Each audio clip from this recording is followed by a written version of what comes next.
우리가 지금까지 그 사도 바울의 그 전도 여정을 따라 지금까지 왔고 드디어 그 마지막인 디모데후서에 이르게 되었습니다. 우리가 로마서만 빼고 이렇게 쭉 살펴봤었는데요. 디모데후서는 사도 바울의 마지막 서신으로 알려져 있습니다. 사도 바울이 로마에 처음에 투옥되었을 때 그 후에 풀려나고 이제 우리가 전 시간에 살펴봤던 것처럼 디모데 전서와 디도서를 기록을 했습니다. 그리고 아마 바울은 네로 왕제의 그 치세아에서 다시 한번 투옥이 된 것으로 보입니다. 이때는 처음에 투옥된 것과는 달리 이제 그 순교를 각오해야 되는 그런 투옥이었습니다. 그런 무자비한 핍박과 박해 속에서의 투옥이었습니다. 그리고 바울은 실제로 순교를 했던 것으로 보입니다. 바울은 순교를 하기 직전에 이 로마의 그 지하 감옥 속에서 그 어둡고 습한 곳에서 자기가 이제 이 지상에서 살 날이 얼마 남지 않았음을 직감하면서 마지막으로 디모데에게, 자기의 영적 아들인 디모데에게 남기고 싶은 마치 유언과도 같이 기록한 서신이 디모데후서가 되겠습니다. 디모데후서 전체를 보면 일관되게 발견되는 한 가지 주제를 발견할 수 있는데 그것은 복음과 함께 고난을 받으라는 주제입니다. 다 같이 8절 말씀, 디모데후서 1장 8절 말씀을 같이 한번 읽어보도록 하겠습니다. 1장 8절 다 같이 읽겠습니다. 시작. 그러므로 너는 내가 우리 주를 증언함과 또는 주를 위하여 갇힌 자 된 나를 부끄러워하지 말고 오직 하나님의 능력을 따라 복음과 함께 고난을 받으라. 이 복음과 함께 고난을 받으라는 이 말씀은 디모데후서 전체를 관통하는 한 가지 큰 주제라고 할 수가 있습니다. 오늘은 이 복음과 함께 고난받는 삶에 대해서 함께 말씀을 나누고자 합니다. 12절에도 보면 이로 말미암아 내가 또 이 고난을 받되 부끄러워하지 아니함이라고 말씀하고 있고 2장 3절에도 너는 그리스도 예수의 좋은 병사로 나와 함께 고난을 받으라 라고 말을 하고 있습니다. 바울은 자신의 삶을 마감하면서 이제 이 세상에 남아 사역을 지속해야 하는 디모데에게 복음과 함께 고난을 받으라고 마지막 서신에서 강력하게 촉구하고 있습니다. 복음과 함께 고난받는 삶은 반드시 사역자가 된다거나 혹은 선교사가 되는 것만을 의미하는 것은 아닙니다. 바울이 디모데에게 복음과 함께 고난을 받으라는 삶을 산 것은 물론 디모데가 사역을 하고 있었지만 오늘날 우리의 삶에 적용을 해보면 반드시 사역자가 되거나 혹은 선교사가 되어서 먼 곳에 가서 전심으로 복음을 전하는 사람들을 위한 그런 말씀만은 아니라는 사실을 생각해 볼 수 있습니다. 복음과 함께 고난받는 삶은 바로 내가 처해 있는 이곳, 이 현재 이 삶의 현장에서 복음에 합당한 삶을 사는 것을 의미합니다.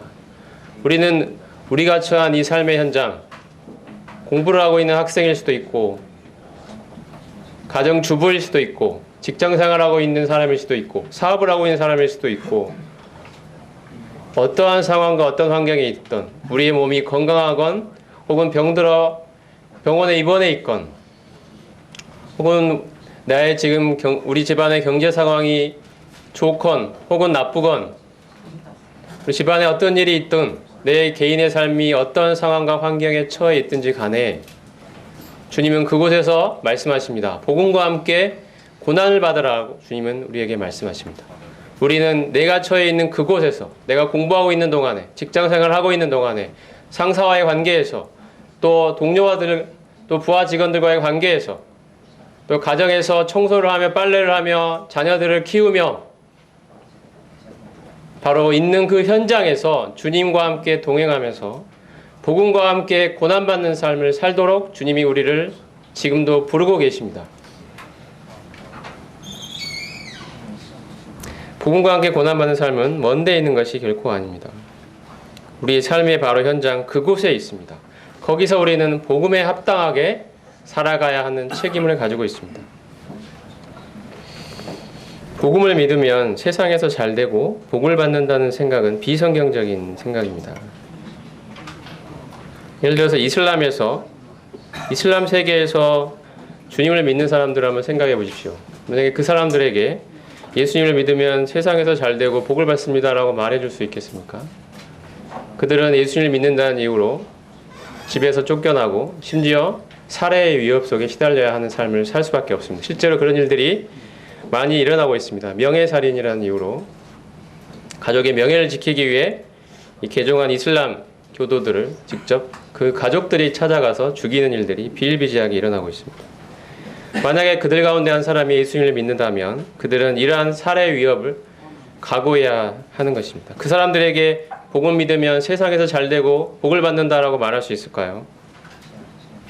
중국에서 믿는 사람들은 어떻습니까? 중국의 성도님들이 그 당국의 감시망을 피해가면서 주님을 마음껏 목청껏 외치고 찬양하지도 못하고 조용히 숨어서 찬양을 조용히 숨어서 불러야 되고 찬양도 제대로 부르지 못하는 상황에서 주님을 섬기는 그 사람들은 이 세상에 잘 되고 복을 받는다는 이런 말을 듣는다면 어떤 생각을 하겠습니까? 북한에서 주님을 믿는 사람들은 어떤 상황에 있을까요? 저희가 일부 성도님들이 어제 제3성전이라는 영화를 보시는 걸로 알고 있는데요. 저도 가서 봤습니다만 이 제3성전 영화를 만드신 그 분이 전에 만든 또 다큐멘터리 영화가 하나 있는데 회복이라는 영화가 있습니다.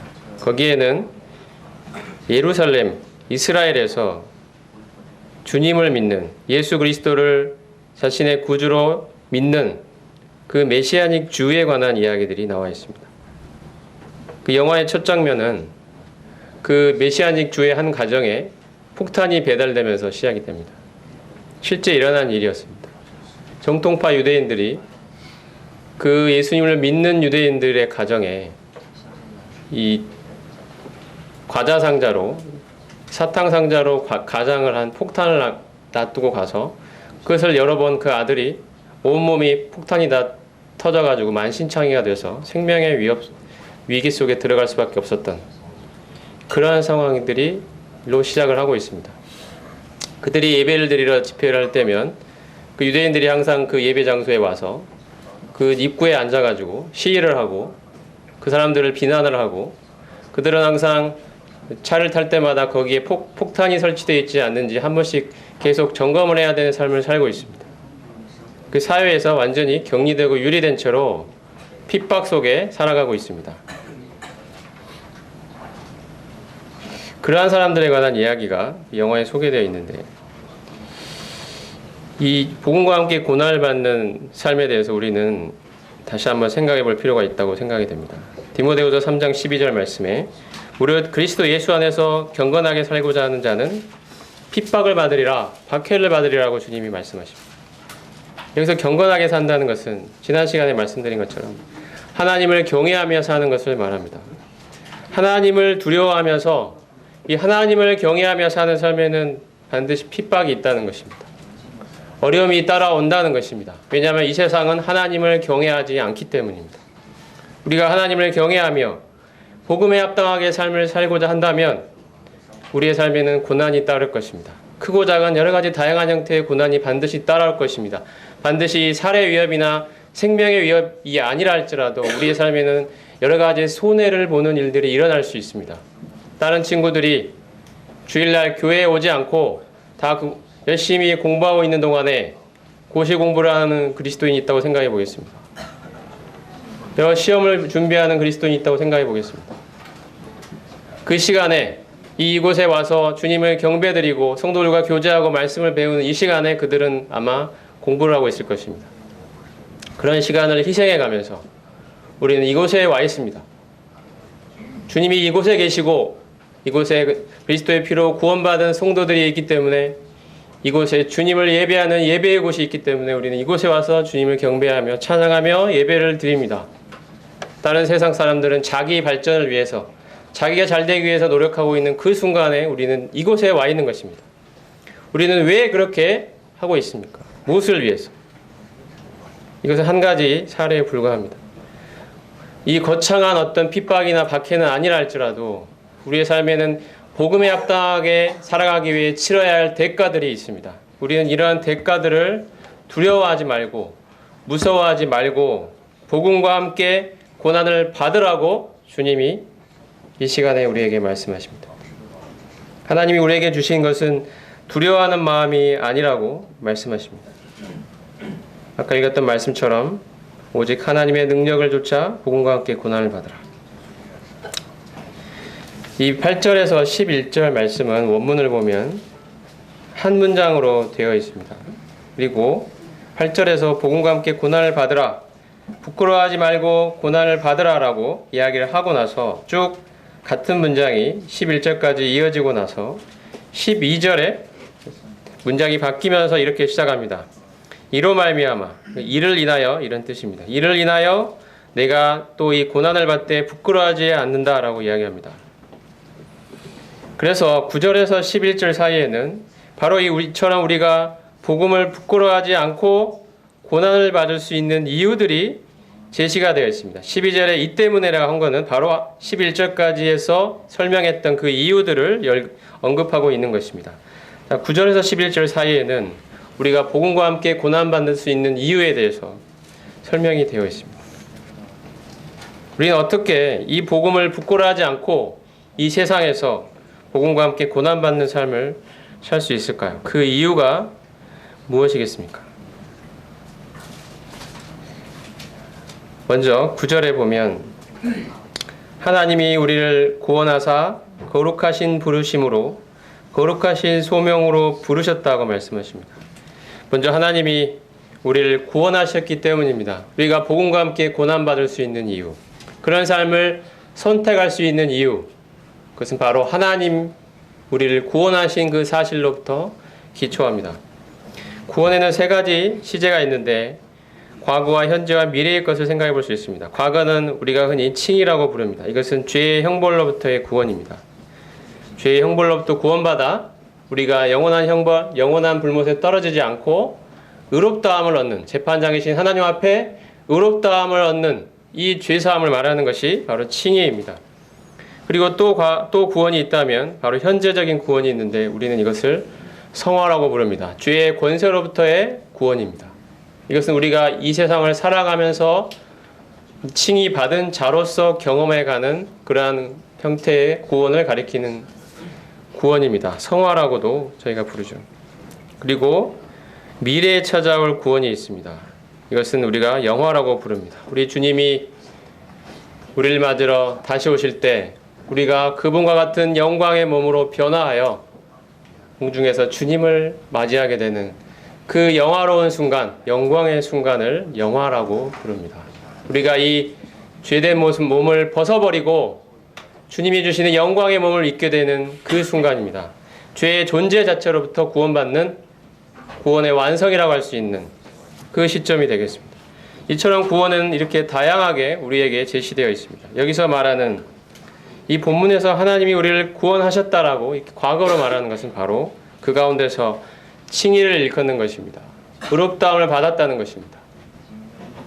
우리는 재판장이신 하나님 앞에 죄인으로 서야 되는, 그리하여 이 죄의 형벌을 받아서 영원한 불못에 떨어질 수밖에 없는 끔찍한 죄인이었지만 재판장 되신 하나님께서 그 영원한 자비하심으로, 그 무조건적인 자비하심으로 보내어 주신 우리 주 예수 그리스도의 그 십자가 사역을 힘입어 하나님 앞에 의로운 자로 설 수 있게 해 주셨다는 사실입니다. 이것 하나만 생각해 보더라도 우리는 이 복음을 부끄러워하지 않고 이 세상에서 복음에 합당하게 살아갈 수 있는 것입니다. 복음과 함께 고난을 자처할 수 있습니다. 우리가 구원 얻은 것만 생각해 봐도 자명한 것이죠. 그리고 또 말씀해 보면 우리가 복음과 함께 고난받을 수 있는 이유는 하나님의 부르심 때문입니다. 거룩하신 소명으로 불러주셨다라고 말씀합니다. 거룩하신 부르심입니다. 거룩하다는 뜻은 세상으로부터의 구별을 의미합니다. 하나님께서는 우리를 세상으로부터 구별해 내셨습니다. 이 죄된 세상, 이 사탄이 지배하고 있는 이 죄된 세상에서 구별해 내셔서 하나님의 자녀로 건져주셨습니다. 그리고 이제 구원받은 후에도 계속해서 성화의 삶을, 세상과의 구별된 삶을, 죄와 단절되는 삶을 살도록 지금도 하나님이 역사하고 계십니다. 이것이 바로 하나님의 거룩하신 부르심입니다. 성경에서 하나님의 부르심을 일컬을 때는 히브리서 3장 1절에는 하늘의 부르심이다라고 말씀합니다. 하늘의 부르심. 로마서 8장 28절에는 하나님의 뜻대로 불러주셨다라고 말씀하십니다. 빌립보 3장 14절에는 위에서 부르신 부르심이라고 말씀합니다. 그리고 방금 읽은 우리 이 말씀에서는 거룩한 부르심이라고 말씀합니다. 우리가 하나님이 우리를 불러주신 이 부르심은 바로 이와 같은 부르심들입니다. 하늘의 부르심이며 하나님의 뜻대로 부르심이며 거룩한 부르심이며 위에서 불러주신 부르심입니다. 이런 부르심을 입은 자들이기 때문에 우리는 복음과 함께 고난을 자처할 수 있습니다. 이 부르심의 특징이 오늘 본문 말씀에 제시되어 있는데 첫 번째 특징은 바로 은혜로운 부르심이라는 것입니다. 9절 말씀 하반절에 보면 그리스도 예수 안에서 우리에게 주신 은혜대로 하셨다라고 말씀합니다. 이 은혜는 앞에 예배 때 어떤 형제님이 말씀하신 것처럼 자격 없는 자에게 값없이 주시는 하나님의 선물을 가리킵니다. 우리의 의는 다 더러운 옷과 같고 우리는 영적인 소경이요 죄로 죽은 자였기 때문에 우리의 힘과 노력으로는 결코 자신을 구원할 수 없는 끔찍하고 부패하고 무능력한 죄인이었습니다. 그런데 이러한 죄인을 사랑하신 하나님께서 자기의 아들을 독생자를 보내주셔서 우리의 모든 죄값을 대신 담당하게 하시고 우리의 행위와 상관없이 거저주시는 값없이 주시는 하나님의 선물로서의 구원을 받게 하셨습니다. 이것이 하나님의 은혜입니다. 에베소 2장 8절에도 하나님의 은혜가 우리를 살렸다라고 말씀합니다. 우리의 행위대로 하심이 아니요 하나님의 오직 전적인 은혜로 말미암아 우리가 살아남을 입었다라고 말씀합니다. 디도서의 말씀에도 우리의 행위가 아니라 하나님의 은혜로 우리를 불러주셨다. 우리를 거듭나게 하셨다. 성령의 거듭나게 하심으로 우리를 거듭나게 하셨다고 말씀합니다. 하나님의 전적인 은혜임을 우리에게 이야기합니다. 이 은혜로운 부르심이 있기 때문에 우리는 복음과 함께 고난받는 삶을 자처할 수 있습니다. 우리가 어떻게 하나님의 은혜를 받은 자인지 생각해 볼 때 우리는 내가 처한 그 삶의 현장 있는 그곳에서 복음에 합당하게 살아가며 복음과 함께 고난받는 삶을 자처해 나갈 수 있습니다. 하나님이 나에게 어떠한 은혜를 베풀어 주셨는가? 그 은혜가 우리로 말미암아 고난받는 삶을 살게 만드는 것입니다. 어떤 책임감이나 의무감으로 이런 삶을 살아갈 수 없습니다. 하나님이 나 같은 죄인을 어떻게 사랑하셨는가?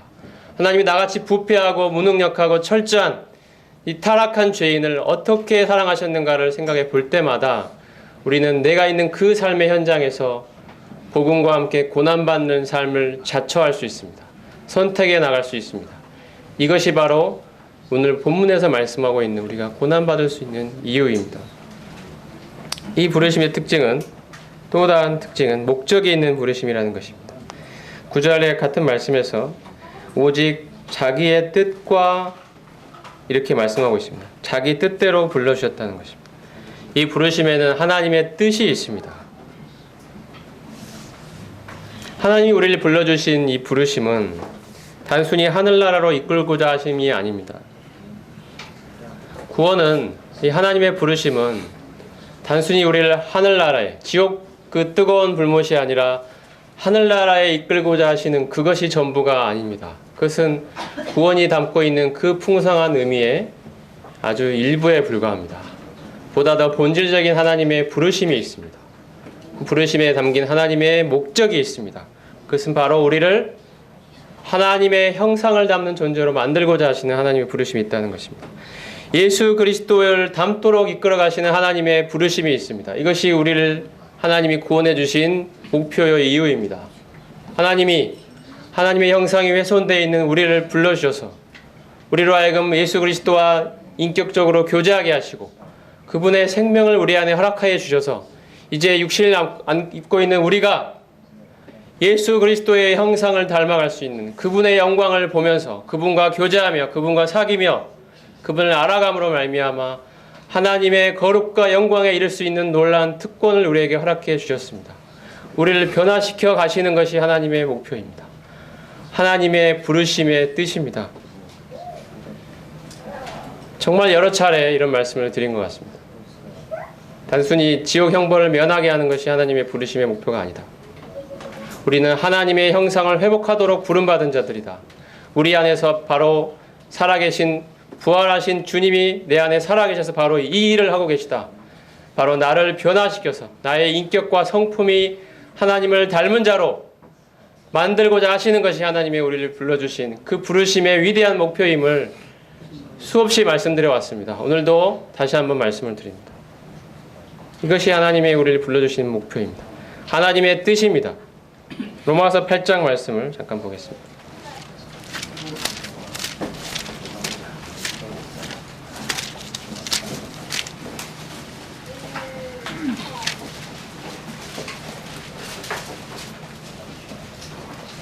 (8장) 28절과 29절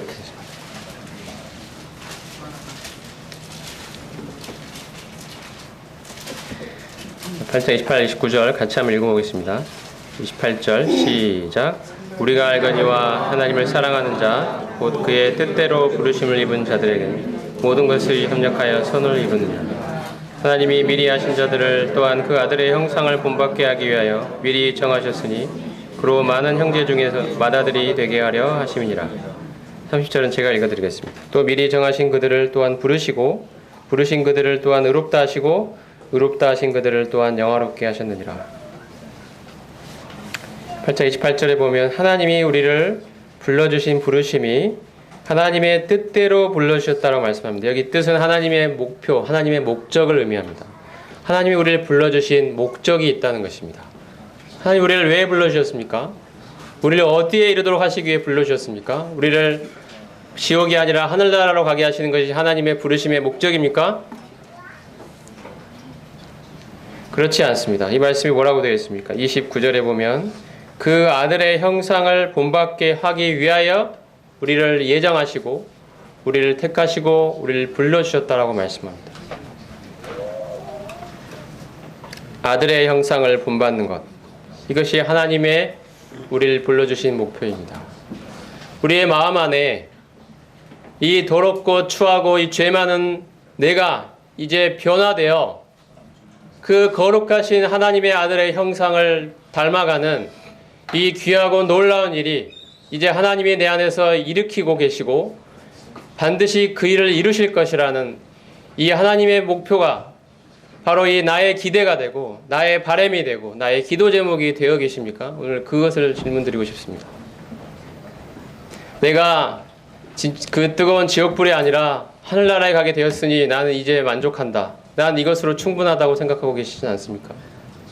내 안에 끝없이 소멸되지 않고 타오르는 그 열망으로 이 하나님을 닮고자 열망하십니까? 하나님의 그 거룩한 형상이 내 안에 이루어지기를 갈망하십니까? 하나님이 내 안에서 이 일을 이루어주시기를 진정으로 원하십니까? 그 질문을 드리고 싶습니다. 하나님 우리를 불러주신 부르심의 목표가 이것입니다. 우리가 이것을 놓친다면 우리는 하나님이 왜 우리를 불러주시는지 그 이유와 목적을 모른 채 단순히 나중에 하늘나라 가는 것만으로 만족하며 그 전과 전혀 바뀌지 않는 삶을 똑같이 살아갈 수밖에 없는 삶을 살 수밖에 없을 것입니다. 단지 미래에 하늘나라 간다는 그 소망 하나 붙들고 살아가는 하나님의 부르심의 목표와 상관없는 삶을 살고 있는 그런 존재로 전락하게 될지도 모릅니다. 하지만 하나님의 부르심은 위대합니다. 하나님은 우리를 지금도 이렇게 우리 마음에서 강력하게 역사하고 계십니다. 하나님의 형상을 닮도록 하는 이 일을 지금도 우리 안에서 이루고 계십니다. 문제는 우리도 이것을 원하느냐 하는 것입니다.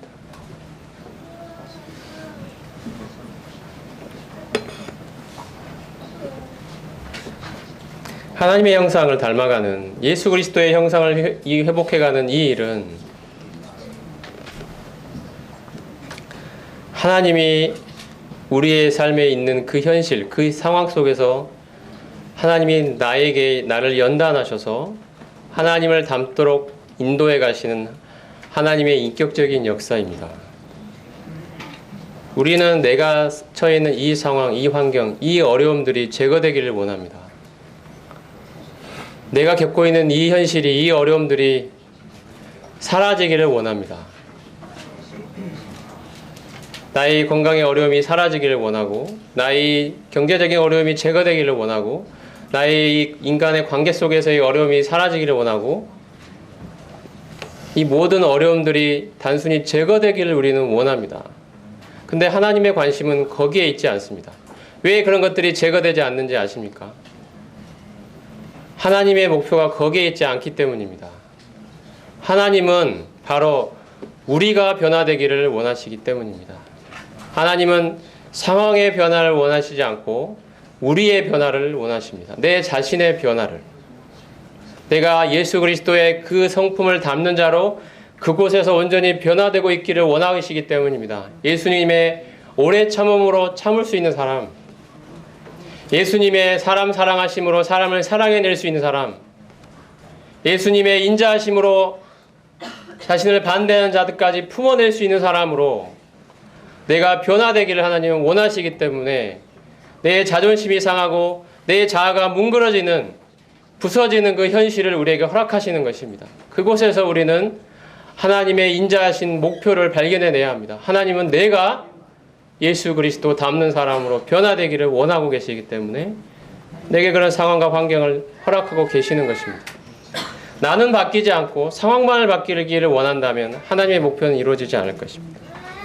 하나님은 그렇게 역사하시지 않습니다. 그곳에서 하나님은 내가 바뀌기를 원하십니다. 내가 예수님의 인격과 성품을 닮은 자로 변화되기를 하나님은 원하십니다.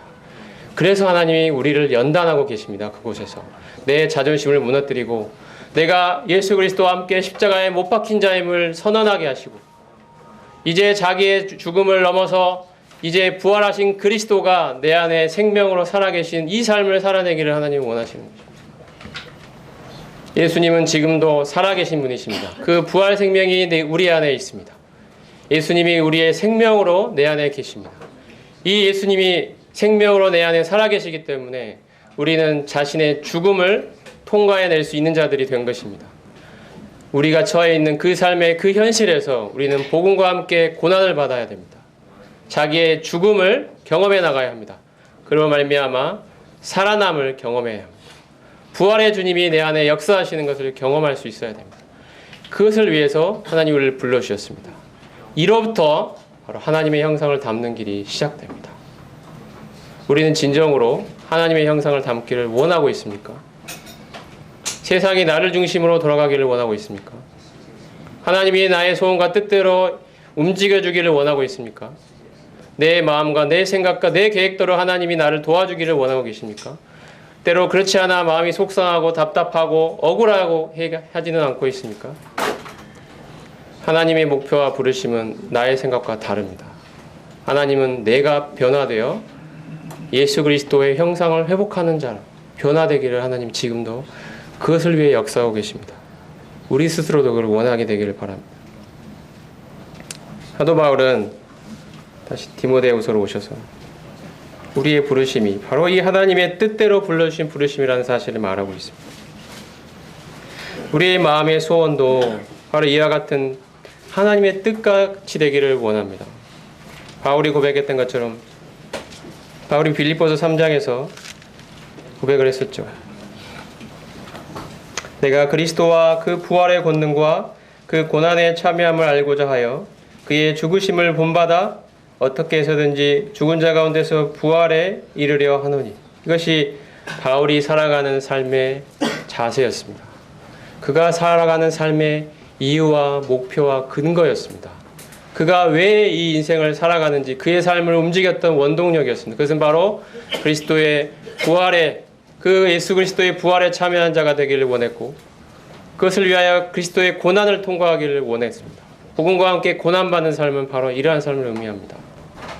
내 자신이 죽음에 남겨지는 삶, 그리고 그를 통하여 부활에 동참하는 삶. 우리는 끝없이 이런 상황에 직면합니다. 내가 있는 지금 이 순간에도 우리는 그 상황에 직면해 있을지도 모릅니다. 하나님 우리를 왜 그런 상황 속에 두시느냐? 그곳에서 복음과 함께 고난받으라고 주님이 말씀하십니다. 자기 자신의 자존심과 자아가 철저하게 무너뜨려지고 부서지고 깨트려지는 이 밑바탕까지 내려가서 그곳에서 자기 자신에 대한 기대와 희망을 버리고 오직 나의 부활이요 생명 되신 그리스도만을 붙들어서 이 부활 생명으로 다시 찬란하게 태어나는 것을 경험하라는 것입니다. 이것이 주님이 우리를 불러주신 부르심입니다. 하나님의 뜻입니다. 우리가 이것을 놓치고 살아간다면 정말로 많은 영적인 손실을 입을 수 있고 말 것입니다. 우리의 삶에 어려운 상황이 닥쳐올 때 우리는 그 상황이 바뀌기를 원하지만 하나님은 우리가 바뀌기를 원하십니다. 우리의 내면이 그리스도를 닮도록 하나님은 일하고 계십니다. 그러므로 우리의 관심도 이러한 내면의 변화에 있어야 할 것입니다. 우리의 구원이 하나님 자신의 뜻대로 되어졌다는 이 사실은 구원이 하나님의 분명한 목표하에 이루어진 하나님의 작품이라는 사실을 보여줍니다. 이 부르심은 9절에 영원전부터의 부르심입니다. 영원전부터 계획된 부르심입니다. 에베소 1장에 보면 우리 영원전부터 그리스도 안에서 우리를 택해 주셨다고 하나님 말씀하십니다. 하나님의 택하심과 예정하심은 바로 영원전부터 있습니다. 이 놀랍고 영광스러운 부르심이 있기 때문에 우리는 복음을 부끄러워하지 않고 그곳에서 복음과 함께 고난받는 삶을 살 수 있습니다. 그리스도 예수 안에서 우리에게 주신 은혜라고 말씀하셨는데 예수 그리스도와의 연합을 의미합니다. 우리는 그리스도와 연합되어 살리심을 입었고 부르심을 입은 자들입니다. 또 우리가 복음과 함께 고난받는 삶을 살 수 있는 것은 그리스도께서 사망을 패하시고 생명과 썩지 아니함을 드러내셨기 때문입니다. 10절에 보면 말씀이 디모데 1장 10절에 나타나 있습니다. 저는 사망을 패하시고 복음으로써 생명과 썩지 아니함을 드러내셨다라고 말씀하십니다. 패하다라는 말은 여기서 무능력하게 만들었다, 능력을 무력화시켰다라는 뜻입니다. 사망을 패하셨다는 말씀은 여기서 말씀은 사망이 무력화되었다는 뜻입니다. 주님께서 죄값인 사망을 우리 대신 담당하셨고 사망을 이기고 부활하심으로써 사망의 세력을 무너뜨리셨습니다. 히브리서 2장 14절에 그렇게 말씀하고 있습니다. 그리스도의 사역으로 사망은 그 쏘는 힘을 상실했다라고 고린도전서 15장에서 말씀하십니다. 사망아 너의 쏘는 것이 어디 있느냐라고 주님이 말씀하십니다. 예수 그리스도의 십자가의 사역과 부활을 통하여 사망은 그 세력을 상실했습니다. 우리는 부활에 참여한 자들이 된 것입니다. 이 소망을 우리에게 허락하셨기 때문에 우리는 복음과 함께 고난받는 삶을 자처해 나갈 수 있습니다. 우리는 믿음으로 주님과 함께 고난받는 삶을 선택해 나갈 수 있습니다. 다른 세상 사람들이 살아가는 삶의 방식대로 살아가지 않고 그곳에서 나는 그들과 다른 선택을 할 수 있는 것입니다. 왜냐하면 바로 우리에게 이와 같은 부르심이 있고 이와 같은 복음이 있고 이와 같은 생명이 있고 이와 같은 썩지 아니함이 있고 이와 같은 주님이 우리와 함께하고 계시기 때문에 생명을 드러내셨다라고 말씀하시는 것은 여기서 말하는 생명은 조회라고 되어 있는 생명입니다. 이 조회 생명은 하나님으로부터 기인한 하나님의 생명을 의미합니다. 우리가 거듭날 때 받게 되는 새로운 생명을 가리킵니다. 하나님의 본질을 닮아 있는 바로 그 생명입니다. 이 생명을 예수님이 드러내 주셨습니다. 이 생명이 바로 우리 안에 있다고 말씀합니다. 얼마 전에 인터넷에서 사진을 하나 봤는데 어떤 외국에 있는 어떤 분이 찍은 사진이 돌아다니는 게 있는데 무슨 사진이냐면 이 바위가 반으로 쪼개져 있고 그 사이에 나무가 이렇게 자라나오는 사진입니다. 그 굉장히 거대한 바위입니다. 사람이 옆에서 찍었는데 굉장히 거대한 바위가 있는데 그 가운데를 나무가 바위를 갈라냈습니다. 바위가 쩍하니 벌어져 있습니다. 그리고 그 사이에서 나무가 자라나 있습니다. 제가 말씀드리고 싶은 것은 생명은 이처럼 무섭다는 것입니다. 생명은 무서운 힘이 있습니다. 바위도 쪼개내는 힘이 있는 것입니다. 우리에게는 바로 하나님의 생명이 주어져 있습니다. 우리는 연약하지만 하루에도 몇 번씩 무너지지만 그래서 스스로 포기하고 싶을 때가 한두 번이 아니지만 우리는 결코 좌절할 수 없는 자들입니다. 왜냐하면 우리 안에 하나님의 생명이 있기 때문입니다. 하나님을 닮은 그 생명, 하나님의 성품을 닮은 그 생명, 하나님을 닮아서 반드시 그 생명을 싹 틔우는 생명이 우리 안에 있기 때문입니다. 이 생명이 우리 안에 있으므로 우리는 결코 좌절할 수 없는 자들입니다. 우리는 결코 넘어져서 주저앉아서 울고 있을 자들이 아닙니다. 하나님의 놀라운 그 본질을 가진 그 무시무시한 생명력을 가지는 그 생명이 우리 안에 있는 것입니다. 하나님이 이 일을 우리 안에서 지금도 하고 계십니다. 하나님의 형상을 담도록 하시기 위해서. 결코 우리는 주저앉아서는 안 됩니다.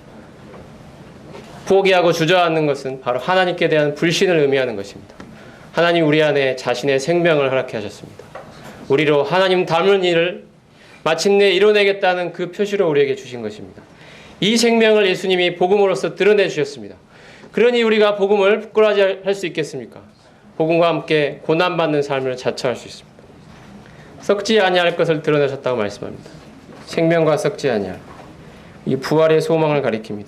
그리스도의 부활 생명에 참여하고 썩지 아니할 몸을 입게 되는 그 몸의 구속의 날이 우리를 기다리고 있습니다. 우리가 지난 수요일 날 성경 공부 시간에 묵상했던 말씀처럼 그 고린도서 15장에 있는 그 부활이 우리를 기다리고 있다는 것입니다. 그 부활 생명이 이미 우리 안에 있고 이 생명이 그 싹을 온전히 틔울 그 몸의 구속의 날이 우리를 기다리고 있다는 것입니다. 이것이 우리에게 소망이 되니 이 땅에서 세상 사람들과 똑같은 삶의 방식을 선택하지 않고 복음과 함께 고난받는 삶을 자처할 수 있는 이 선택을 할 수 있다는 것입니다. 그 이유를 바울은 제시합니다. 디모데에게 이야기합니다. 나는 이것 때문에 지금껏 복음과 함께 고난받는 삶을 살아왔고 이제 마지막 순교의 불꽃을 태우려 하는데 이제 남아있는 너에게도 나와 똑같은 삶을 살기를 너한테 내가 이야기한다. 너도 나처럼 살아라. 복음과 함께 고난받아라. 왜? 이것이 바로 주님이 우리에게 주신 영광이기 때문이다. 여기에 주님의 생명이 있기 때문이다. 주님의 썩지 아니할 것을 드러내셨기 때문이다. 우리의 부르심이 있기 때문이다. 이 영광의 부르심, 하늘에 속한 부르심, 위에서 부르신 부르심, 생명의 부르심이 있기 때문이다. 바울은 담대하게 디모데에게 이야기합니다. 너도 나처럼 복음과 함께 고난받아라. 성도님들, 우리는 복음과 함께 고난받는 삶을 살고 있습니까? 내가 처해 있는 이 삶의 현실에서 세상 사람들과 똑같은 삶을 선택하고 있습니까? 안 그러면 그들과 다르게 살고 계십니까? 복음을 위해서 어떻게 희생하고 계십니까? 무엇을 하나님께 드리고 있습니까?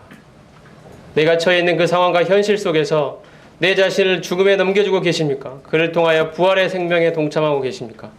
자기 자아가 죽고 자신이 뭉그러지고 부서지고 무너뜨려지는 그것을 기뻐하고 계십니까? 그것을 통하여 예수님의 생명이 나를 통해 나타내는 삶을 희망하고 소망하고 바라고 계십니까? 내 안에 하나님의 생명이 그 찬란한 싹을 틔우기를 소망하고 계십니까? 이것이 우리가 살아가는 이 신앙생활의 이유가 되고 계십니까? 오늘 디모데후서는 우리에게 그 질문을 던지고 있습니다.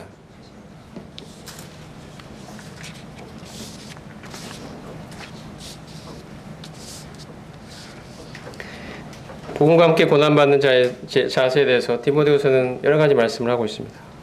그리스도 예수 안에 있는 은혜 속에서 강하라고 말씀합니다. 자기 생활에 얽매이지 않는 군사의 자세를 이야기합니다. 법대로 경계하는 경기자의 자세를 말합니다. 부활하신 주님을 늘 기억하는 자세를 이야기합니다. 진리의 말씀을 옳게 분별하라고 이야기합니다. 그리고 종욕을 피하고 거룩한 삶을 추구하라고 말씀하고 있습니다. 시간 관계상 다 살펴볼 수는 없고요. 이것이 복음과 함께 고난받는 삶의 자세로 디모데후서에서 제시되어 있는 것들입니다. 은혜 속에서 강하라.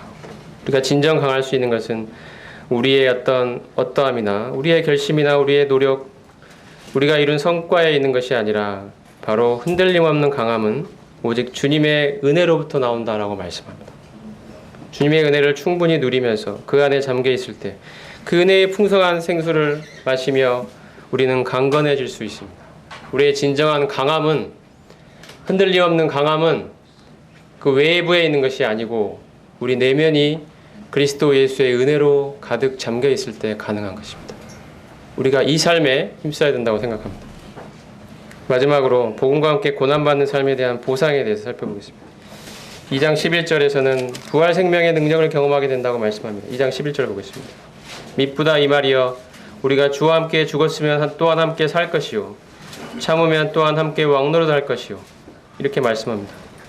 주와 함께 죽었으면, 우리가 그리스도와 함께 고난받고 죽음을 경험했다면 우리는 그분과 함께 다시 살아나는 부활의 능력을 경험할 것입니다.